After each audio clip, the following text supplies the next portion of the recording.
Bienvenue à toutes et à tous pour cette nouvelle saison de Chef à bord. Cette année, nous avons décidé de tout changer. Les candidats ne sont plus des amateurs, mais des professionnels des métiers de bouche. Pour cette nouvelle saison, nous voulons vous présenter l'avenir de la gastronomie alsacienne, ceux qui feront rayonner la cuisine de notre région.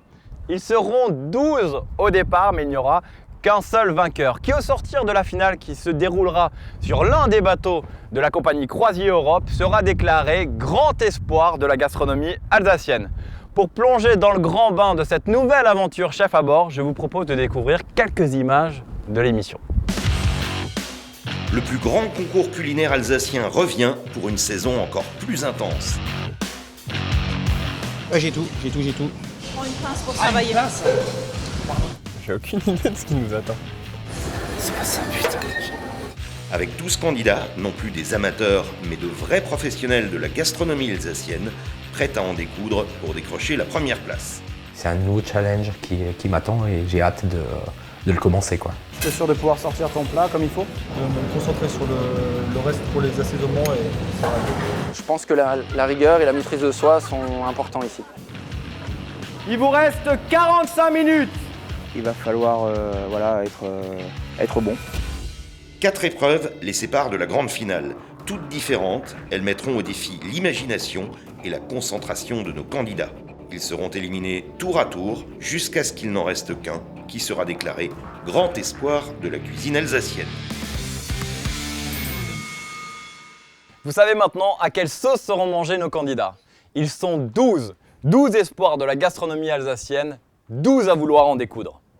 Et oui, cette année, ils seront 12 au départ, mais un seul franchira la ligne d'arrivée. Premier candidat, Cyril Bonnard. Il a été sous-chef chez Joël Robuchon à Las Vegas, puis chef de cuisine à Dubaï du restaurant de Yannick Aleno. Il officie désormais en tant que chef des cuisines au parc à Aubernais. Je me suis inscrit au concours Chef à bord pour l'expérience humaine, pour avoir des échanges avec les candidats, pour pouvoir me montrer à moi-même aussi et montrer aux autres ce que je suis capable de faire pendant des situations critiques. Maxime Forler nous vient de la villa Lalique, située à Vignonne-sur-Moder. Venu tout droit du Sofitel de Macao, en Chine, Guillaume Gully est notre troisième candidat.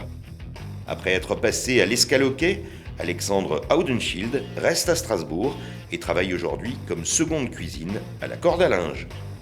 Caroline Heinfling nous vient de l'hôtel Spa Verte Vallée, 3 étoiles à Münster, au cœur de l'Alsace. Notre sixième candidat, Cyril Krieg, décroche en septembre 2015 le titre de meilleur boucher à la reine d'Alsace. Il est chef de partie à l'hôtel-restaurant Le Cerf à Marlenheim. Nicolas Lapp nous vient de la boucherie Hoffmann à Haguenau. Le prochain candidat est un Alsacien à Marseille. Thibaut Morgenstern est cuisinier et chef de partie au garde-manger de la Cabro d'Or de Baumanière en Provence. C'est Nicolas Riffel qui m'a téléphoné pour me proposer de faire ce concours. Ma personnalité lui plaisait. Et moi quand il m'a parlé du projet, ça m'a tout de suite emballé. Jérôme Paquin officie au restaurant Le Gaulois de Bartenheim. C'est un jeune chef plein de talent qui détient le titre de maître restaurateur. Amateur du terroir français, Joël Phillips est notre 10e candidat. Ayant fait ses preuves au Cerf à Marlenheim et à l'auberge de l'île d'Ileuzorn, Joël reprend en mai 2014 le restaurant Esprit Terroir à Strasbourg. J'ai fait mon premier concours à l'âge de 15 ans. Et depuis que je suis donc cuisinier, j'ai fait minimum 1 à 2 concours par an. Et tout en évoluant dans les concours. À 26 ans, Marie-Charlotte Schertenlieb ouvre en décembre 2011 avec son mari le restaurant Côté Vigne à Kinsheim, où elle travaille en cuisine. Notre 12e candidat est maître restaurateur lui aussi et nous vient du Pratchel Manala à Kaisersberg, c'est Joris Viau. Cette année, 3 nouveaux membres du jury rejoignent l'aventure Chef à bord. Nous avons ouvert les portes de ce concours à de véritables amoureux de la bonne cuisine, des ardents défenseurs du terroir et de son histoire. Pour cette nouvelle édition de Chef à bord, le jury fait peau neuve. Il est dorénavant composé de 3 grands noms de la cuisine alsacienne, Sylvie Grucker, Serge Knapp et Cédric Moulot.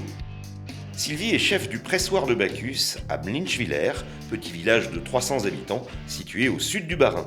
Autodidacte, elle apprend seule le métier de chef de cuisine et devient en 2010 maître restaurateur de France. Je voulais absolument être en cuisine, ça a toujours été ma passion. Mais bon, j'aime bien le côté aussi salle avec le contact de la clientèle et surtout le vin. Et donc on a décidé, quand on a repris ici, d'échanger les rôles, que mon mari fasse la salle et moi la cuisine. Service, s'il vous plaît. En 2004, Sylvie et Gilles, son mari, rachètent le Pressoir de Bacchus, seul restaurant de Blinchwiller. Établissement de cœur pour Sylvie, elle y vit pleinement sa passion pour la bonne cuisine. Ni bistrot, ni gastro, telle est la devise de ce restaurant. Pour tenir un établissement, il faut déjà être passionné avant toute chose. Il faut aimer donc la matière première, fraîche surtout, pas de surgelé, ça c'est banni de mon établissement. Et donc savoir gérer, faire les achats auprès de nos fournisseurs. On va essayer de faire travailler surtout les artisans du coin, les maraîchers donc, locaux de la région et puis satisfaire le client avant toute chose. En tant que membre du jury pour cette nouvelle saison, Sylvie se focalise surtout sur l'hygiène des plans de travail et l'utilisation complète des produits mis à la disposition de nos candidats. Et pour gagner l'approbation de notre jury, ces derniers devront conjuguer propreté de leur piano et plats audacieux. Alors moi j'adore tout ce qui est donc plat asiatique. J'aime pas le terme revisité, mais donc avec des nouveautés, des nouveaux goûts gustatifs qu'on n'a pas forcément dans l'assiette. Le deuxième membre du jury à rejoindre l'aventure Chef à bord cette année, c'est Serge Knapp, la force tranquille de l'auberge de la Chapelle à Geisbolsheim. On trouve l'auberge en plein cœur de la forêt, à 2 pas de l'aéroport d'Ensheim. La première fois où j'ai vu cet endroit, j'ai vraiment eu un coup de cœur malgré les difficultés d'accès, malgré le fait qu'il n'y ait pas d'électricité, pas d'eau courante, enfin voilà, c'était un peu compliqué. Mais bon, la sauce a pris et puis les gens viennent ici avec plaisir, du moins je l'espère. Et moi j'ai toujours autant de bonheur à avoir tous les matins en venant travailler. Cet endroit qui conjugue silence et quiétude, Serge en a fait un havre de cuisine de marché fine et savoureuse. Tartare d'espadon aux légumes croquants, plouma de cochon ibérique ou encore ses célèbres bouchées à la reine, on y retrouve toutes les saveurs de la cuisine authentique du maître des lieux. Ça va. Rillettes de sardines à suivre, une bouillabaisse et un angus bleu avec des girolles et spätzle. Ça va. Comme je dis souvent, je n'invente rien, je fais les choses dans le respect de ce qu'elles doivent être. C'est-à-dire faire des beaux produits, des sauces maison, vraiment faire au maximum de choses nous-mêmes. Je délègue à d'autres ce que moi je n'ai pas le temps de faire, comme le pain. Et encore, on en fait de temps en temps. Autrement, tout est fait maison. Vraiment, on fait le maximum. Le bonheur de Serge passe avant tout par la satisfaction de ses clients et le bon fonctionnement de son restaurant. La régularité, c'est la qualité première d'un établissement. Et j'essaye de faire ça avec mon équipe, avec Jérémy qui est avec moi depuis près d'une vingtaine d'années, mon bras droit. Et donc, l'esprit, c'est de se faire plaisir à travers le plaisir que donnent nos gens. Cédric Moulot vient compléter l'équipe de jury pour cette 5e saison de Chef à bord. Propriétaire aujourd'hui de plusieurs restaurants à Strasbourg, il est constamment à la recherche de nouveaux talents et les pousse à atteindre une qualité de restauration irréprochable. C'est très important aujourd'hui d'avoir une confiance avec ses collaborateurs. Il est clair que c'est compliqué, c'est beaucoup d'heures de travail, beaucoup d'insomnie aussi. Mais aujourd'hui, le fait de faire les choses correctement, de les faire bien et de donner de la confiance et de l'amour dans le métier que j'exerce aujourd'hui est quelque chose de passionnant et devient quelque chose de très facile.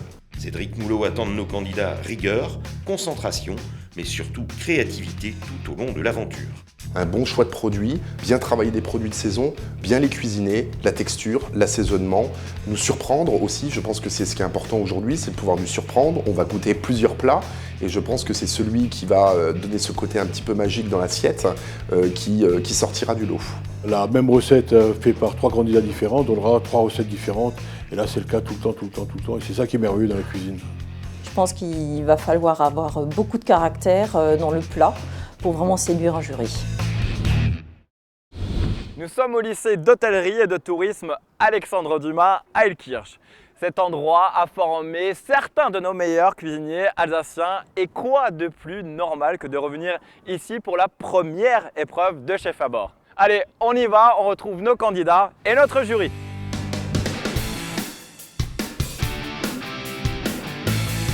Mesdames, messieurs les candidats, vous êtes 12 au départ et il n'y aura qu'un seul vainqueur. Nous avons la chance aujourd'hui de vous accueillir au lycée Alexandre Dumas à Heilkirch, lycée de renommée internationale. Et pour m'accompagner, le chef de travaux, Frédéric Leichnam. Alors Frédéric, Parlons un petit peu de cette filière hôtellerie-restauration. Est-ce que les jeunes aujourd'hui s'inscrivent encore en masse dans les lycées hôteliers? Alors les métiers de la restauration attirent beaucoup puisque nous formons ici au lycée des élèves du CAP au BTS. On accueille 1150 élèves tous les ans et toutes les formations sont remplies. Frédéric, devant nous, nous avons 12 professionnels. Quels conseils pourriez-vous leur donner? Comme vous l'avez dit, c'est des professionnels. Le seul conseil que je pourrais leur donner, c'est de respecter les cuissons, de respecter les produits et de donner toute leur personnalité aux assiettes qu'ils vont présenter au jury. Vous êtes 12 et il n'en restera que 6 à la fin de cette épreuve. Devant vous, des boîtes mystères. Mais avant de les dévoiler, nous allons accueillir un chef d'une renommée internationale. Merci d'accueillir Marc Eberlin.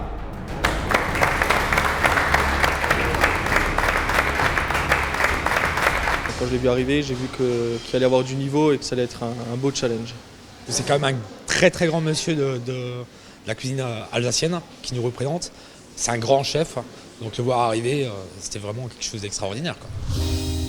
C'est en 1978 que commence l'histoire Eberlin avec la naissance de l'Auberge de Lille à Illhaeusern dans le Haut-Rhin.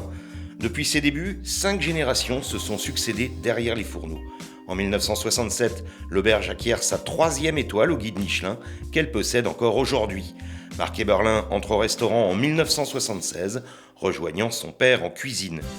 Fort d'une expérience acquise aux côtés de Bocuse, Trois Gros, Lasserre ou encore Le Nôtre pour la pâtisserie, Marc fait rayonner les valeurs de sa maison, tradition, esprit de famille et travail d'équipe.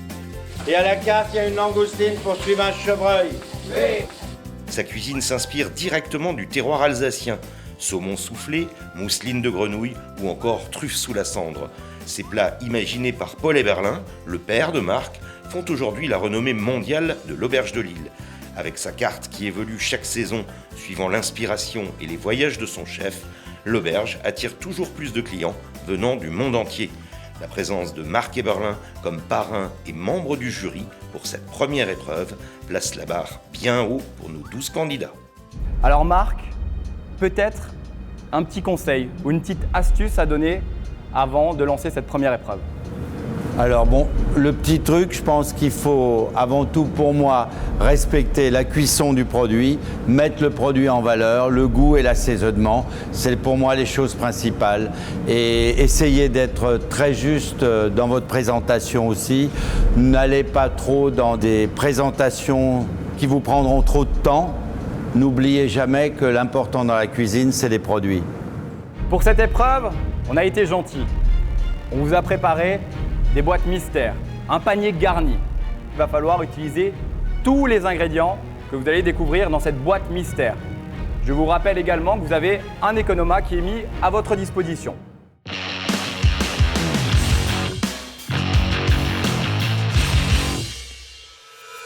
Vous avez 1 heure et 15 minutes pour réaliser une assiette. Est-ce que vous êtes prêts? Cuisinez! Pour cette première épreuve, 12 paniers garnis identiques ont été imposés à nos candidats. Chacun contenait une pièce de bœuf, des écrevisses, un œuf, du raifort, du fromage fondu, une base de fond et de la crème. Une seule règle à respecter, utilisez tous les ingrédients du panier.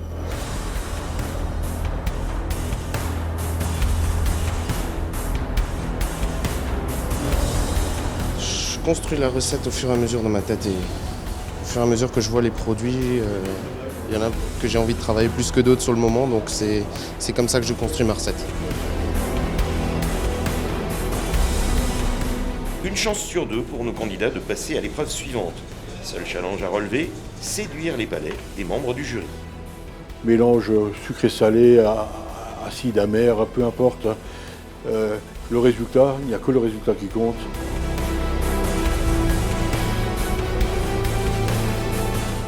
Je vais commencer à mettre en cuisson et puis je vais voir plus tard comment je vais associer tout ça en fait. C'est juste pour avoir des idées pour l'instant.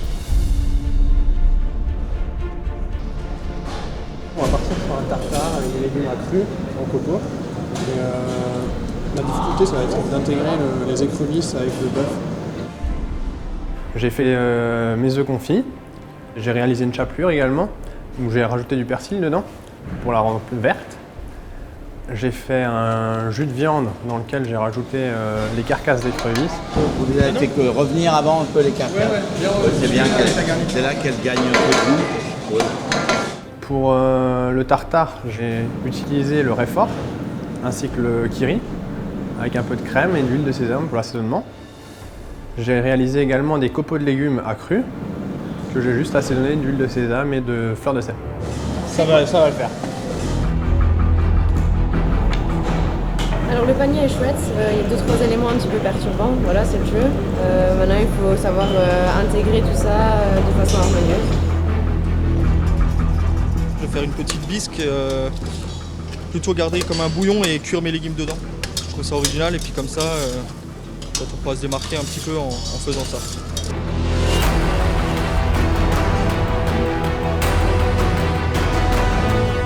J'ai commencé tout de suite par cuire les oignons, c'était le plus long à faire.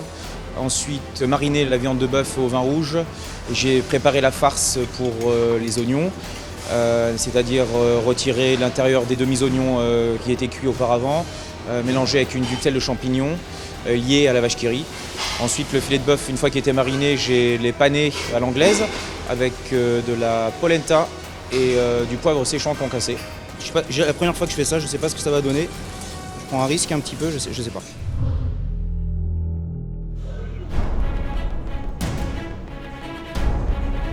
On regarde d'abord les produits qu'il y a, on regarde la qualité des écrevisses, on regarde, on goûte, il y a des choses qu'on ne connaît pas, on goûte un petit peu. Et ensuite, voilà, la recette se construit au fur et à mesure dans, j'ai envie de dire, la première demi-heure.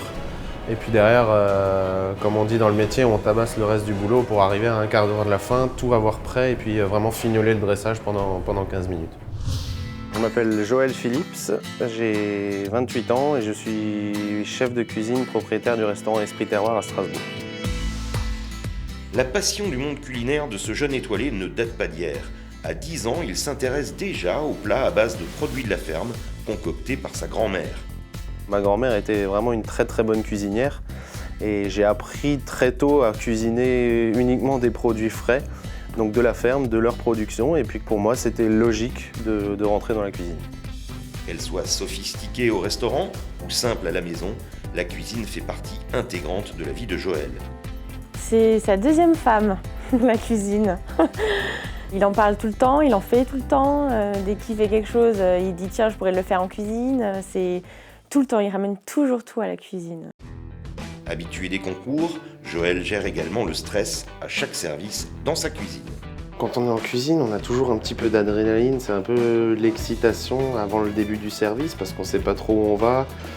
On cuisine, on se fait plaisir, mais tout en étant rigoureux à sortir ça dans un certain temps imparti pour que les gens n'attendent pas trop et qu'ils passent un bon moment. Les candidats, il vous reste un peu plus de 30 minutes. Mon plat, c'était terre et mer, tartare de bœuf au réfort et wasabi, langouste poêlée, avec un écrasé de céleri, pommes de terre et fromage fondu. Fais attention à tes assaisonnements. Je suis impressionné parce qu'ils démarrent tous fort, là. Ils ont des beaux projets de plats et je pense que c'est pas facile, justement, avec le stress de la télévision en plus. C'est pas un concours classique comme les concours culinaires où le candidat n'a pas cette pression médiatique sur lui. Je voulais que ça reste vraiment un plat très brut, quelque chose de très épuré. Et puis surtout, il fallait pouvoir caser donc le réfort et le fameux fromage fondu et une petite pointe de balsamique pour relever un petit peu cette acidité qui nous manquait dans le plat. Réfléchissez bien, faites juste attention à votre plan de travail. On ne connaît pas la cuisine, on ne connaît pas les fours, enfin le matériel en général. Et là, c'est vrai que 1h15, ça passe très très vite. Chacun a une idée innovante. J'en vois certains qui font des œufs confits, d'autres qui partent sur des tartares, d'autres qui font du frit. Enfin, c'est vraiment un mélange tout à fait différent de chaque continent. On a l'impression qu'on va vraiment voyager dans les assiettes aujourd'hui.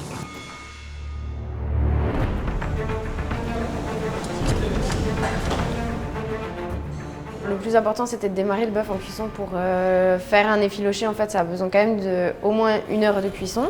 Ensuite, un petit peu de taillage, tomates, poivrons, échalotes pour donner un petit peu de goût. Décortiquer toutes les écrevisses et utiliser les carcasses et les têtes pour faire une bonne sauce. Relever un petit peu avec du réfort, donc, qui était l'élément imposé. Et donc un dernier élément imposé qui était l'œuf. Donc en fait ça j'ai voulu apporter un petit peu de liant et de coulant à mon plat. Donc j'en ai fait un œuf au plat que j'ai simplement déposé sur le dessus pour que quand on casse l'œuf, le jaune puisse se mêler en fait à tous les éléments de ma recette. Je m'appelle Marie Chertenleib, je suis actuellement gérante de mon propre restaurant dans lequel je travaille en tant que chef de cuisine. Et c'est plus précisément à Kinsheim, au restaurant Côté Vigne, que Marie et Thomas mettent tout leur talent au service de leurs clients. Elle en cuisine, moi en service, ça se passe super bien et c'est tout en douceur, c'est très propre. Je suis passionnée par ce que je fais, donc j'essaye de le faire du mieux que je peux. Après, il y a toujours des aléas qu'on ne peut pas contrôler, mais je marche beaucoup au feeling. J'annonce 2 couverts, une terrine de légumes, à suivre un cabillaud, une raviole. Oui, chef. Elle est très investie, très engagée dans tout ce qu'elle fait, que ce soit professionnellement ou personnellement. Elle est inventive et très organisée. Si elle a un objectif, elle va l'avoir en tête, elle va tout faire pour l'atteindre. Marie est une femme entière, loyale, et on peut compter sur elle dans toutes les situations. Outre la cuisine, j'aime beaucoup le shopping et le sport. Donc en fait, je pratique essentiellement de la course à pied et un petit peu de sport en salle quand j'ai un peu plus de temps. Chef de cuisine, sportive et mère de famille aimante, Marie cherche à affirmer ses connaissances culinaires face aux autres candidats de chef à bord. Je trouve que ça permet d'ouvrir aussi l'esprit, de se remettre en question parce que forcément on a une compétitivité qui est présente et c'est très très enrichissant.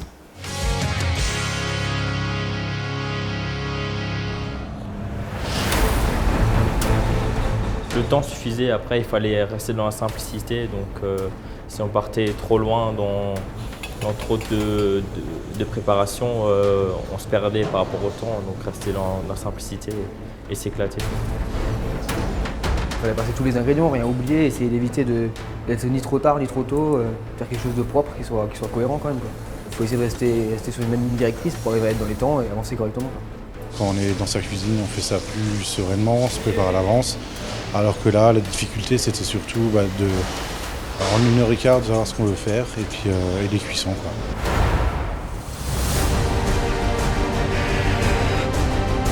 Allez, on dresse, on termine les assiettes.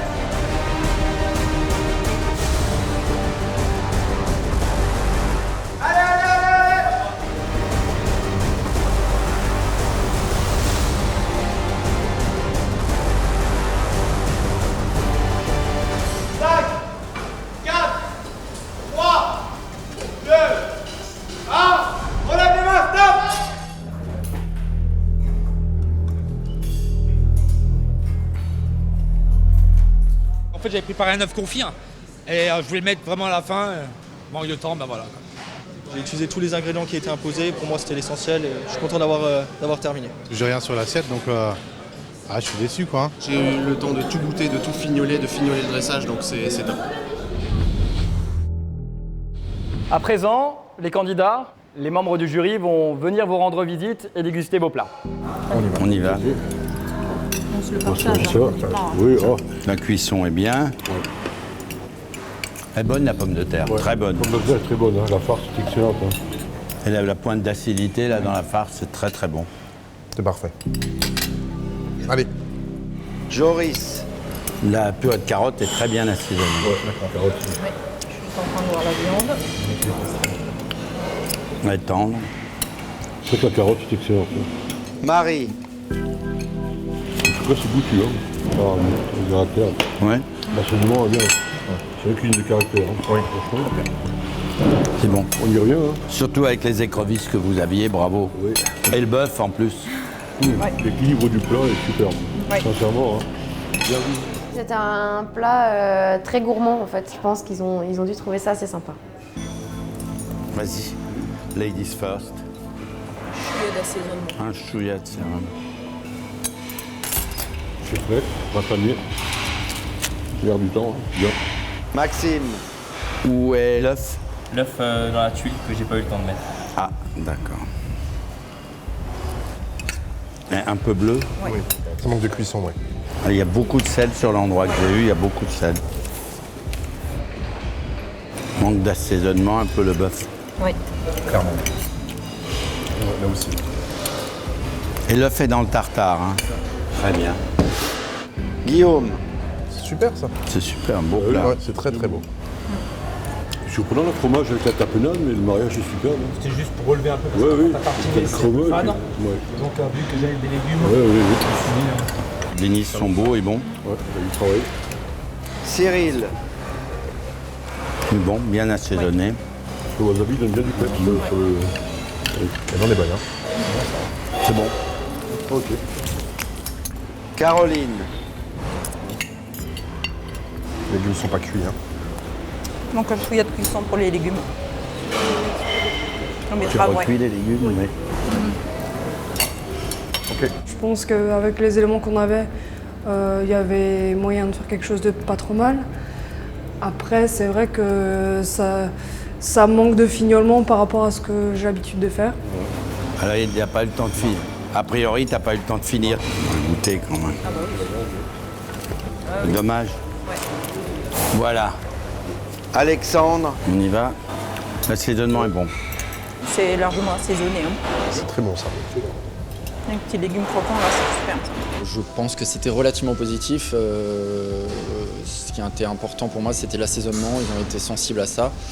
Après, je pense que ça s'est passé relativement bien, j'espère.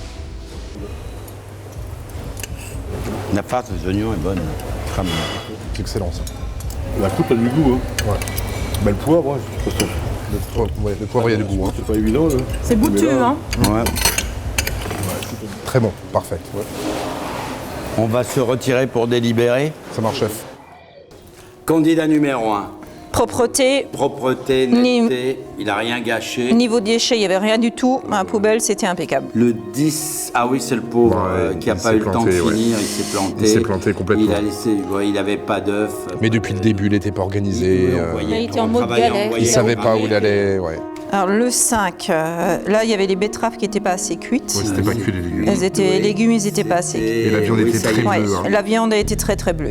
Le 4 était bien. Ah oui. Le 4 était bien, manquait un peu d'assaisonnement. Oui, dans le tartare, il manquait un chouïa d'assaisonnement. De peps un peu. Dans tous les plats, il manquait d'assaisonnement. Et c'est pas défaut de leur avoir dit. Hein. On leur a dit, c'est vrai. C'était un bon plat, c'était 8. L'assaisonnement était super. L'assaisonnement, c'était un des meilleurs. Du goût, il l'a grillé. Le dressage était un peu simple. Voilà. Mais vraiment, le point goût de y goût, était. c'était peut-être le meilleur de tous. Non, il y avait de bonnes Ouais. choses, à part un ou deux qui étaient un peu faibles, tous les autres, vraiment. Et 12 plats différents.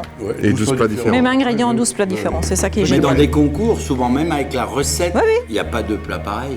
C'est ça qui est magique. Hein. Ouais. Regarde ce qu'on fait avec cette note de musique, hein. Déjà avec tous les épices qu'on a.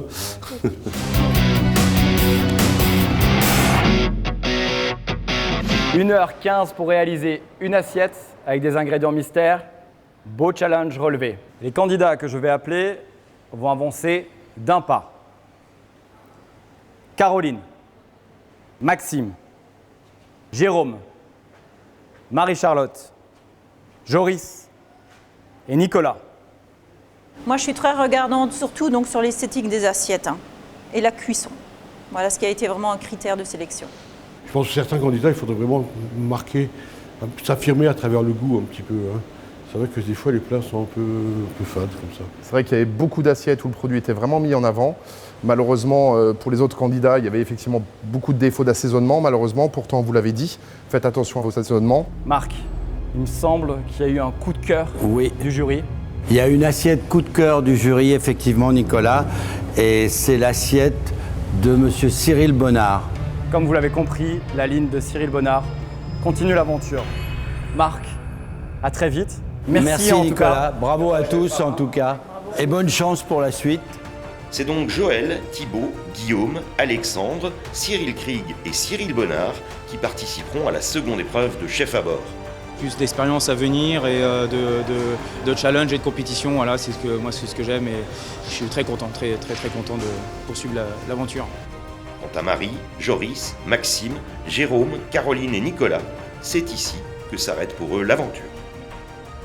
Un peu déçu de ne pas être retenu, j'aurais pensé continuer au moins un peu l'épreuve et pouvoir essayer d'aller le plus loin possible, mais bon, si ça s'arrête là, il y en aura d'autres et voilà. Après cette première étape décisive qui a éliminé la moitié des candidats, restez avec nous. Dans un instant, la deuxième épreuve de chef à bord réservera bien des surprises.